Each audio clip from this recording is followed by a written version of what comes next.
JJ McCarthy is entering his first season as the Vikings starting quarterback, and he has no more time to develop.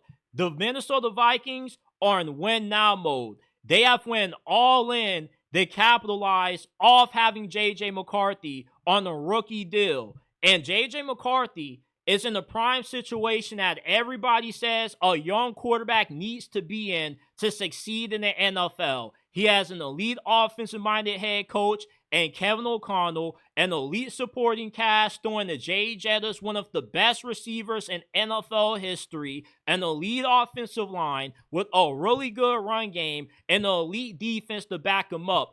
There is no more time for JJ McCarthy to develop. So if he struggles throughout this season, no fans of Minnesota can say, oh, he's a young quarterback. He needs more time to develop. He needs a better situation around him. When JJ McCarthy has a tailor-made situation for him to come in and play at a high level. The Vikings don't need JJ McCarthy to play like an MVP level quarterback to compete for the Super Bowl this year. All they need for him to do is take care of the football, be able to make good decisions, make big throws downfield to one of the best receiving cores in the game. And that's all he's going to need to do for the Vikings to have as good as a season this year as what they had in 2024. This is a perfect situation for a young quarterback to be in. And if JJ McCarthy ends up struggling, not only is he going to waste a Super Bowl level roster, but Justin Jefferson is going to become unhappy because Justin Jefferson, up to this point in his career, has been accustomed to having good quarterback play, from Kirk Cousins to Sam Darnold last year. JJ McCarthy struggling would be something new to him, and it would be something that he definitely wouldn't be willing to put up with for too long until he gets frustrated.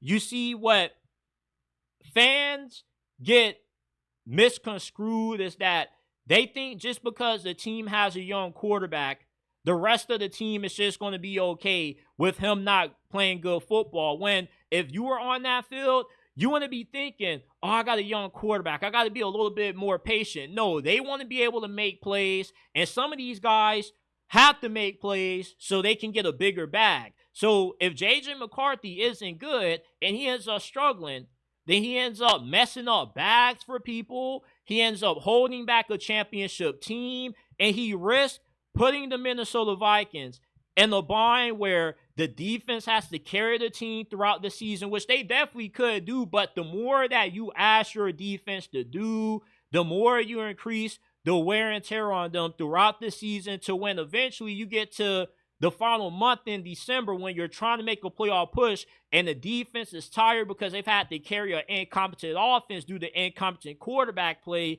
and that's when things go awry.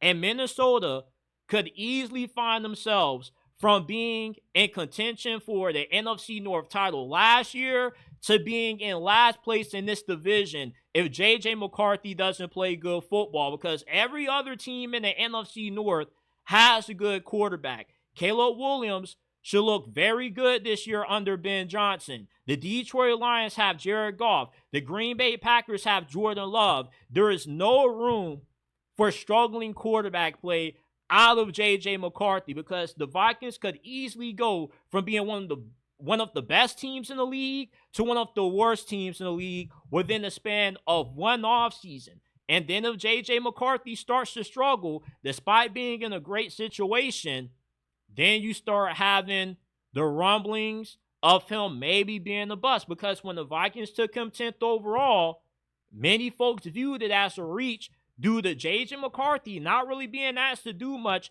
during his time at Michigan, when he was pretty much a handoff merchant. And when he was asked to carry the team to a win, he struggled, i.e., his playoff debut a few years ago against TCU when they lost that game and he threw multiple interceptions in it.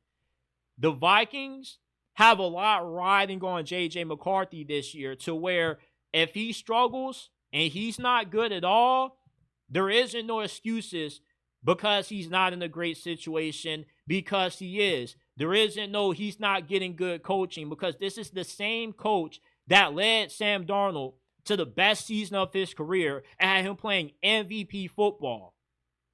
And you got to wonder, if JJ McCarthy ends up not panning out, are the Vikings going to end up regretting not keeping Sam Darnold? Or are they going to wish that they would have brought him back and paid whatever it took to give JJ McCarthy another year to develop? Then you got Vikings fans who start panicking about the long-term outlook that the Vikings have at quarterback, because you won't know what to think of JJ McCarthy entering his third season in the league, his second year as a starter, because you won't know what to expect from him. You'll say, okay, he wasted a really good team his first season. That essentially was his rookie year. Now you go into 2026 and you got more questions than answers, and you're like the Carolina Panthers right now, trying to latch on to any small glimpse of hope for reassurance that your franchise made the right decision drafting this quarterback in the first round. And you don't want to be in a situation that the Carolina Panthers find themselves in when they got a quarterback that's in his third season and they still don't know how good he is. JJ McCarthy doesn't have time to develop. This is a team that is contending for a Super Bowl. They have a Super Bowl level roster. They are a quarterback away from being in that conversation.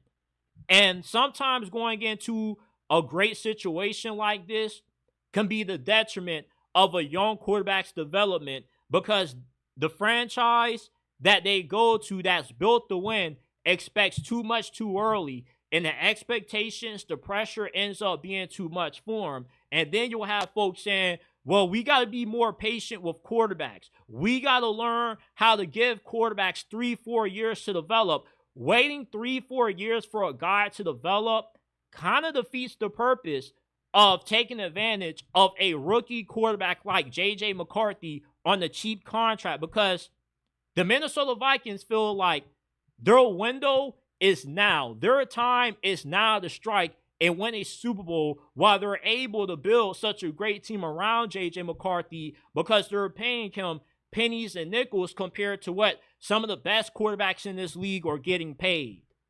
If JJ McCarthy is not good this year, the Vikings wouldn't be wrong if they move off him as soon as the season ends and finds a more proven commodity at quarterback, because right now the benefit and the lure of drafting JJ McCarthy was because you got him on a cheap deal. You don't have to pay him $40, $50 million a year where he's consuming 25, 30% of cap space, and you can use that to better build a team around him. There were no excuses that anybody should be making if JJ McCarthy struggles this year that he needs more time. I expect JJ McCarthy to be pretty good this year. I'm not expecting him to be Jaden Daniels, Bo Nix. I'm just expecting him to be top 15 level material, and that alone should be good enough for the Vikings to be in the Super Bowl discussion. But if they can't get that, and this is another similar situation to what the 49ers were in with Trey Lance, the Vikings, unlike San Francisco, may be unable to bounce back from this one.